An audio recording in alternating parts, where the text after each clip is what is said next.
Saint-Jean-Port-Joli is a charming village located on the south shore of the St. Lawrence River, bordered by the beautiful Appalachians.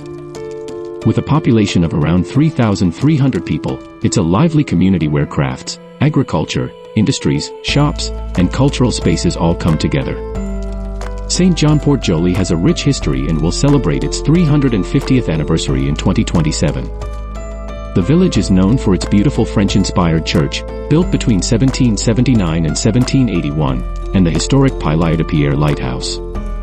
This village is the heart of wood sculpture in Quebec. It's famous for its talented artists and craftsmen, art galleries, museums, and many outdoor sculptures. As you walk around, you'll see stunning old houses and numerous artistic creations. Saint-Jean-Port-Joli is a perfect blend of history, culture, and natural beauty. Let yourself be charmed by this delightful village.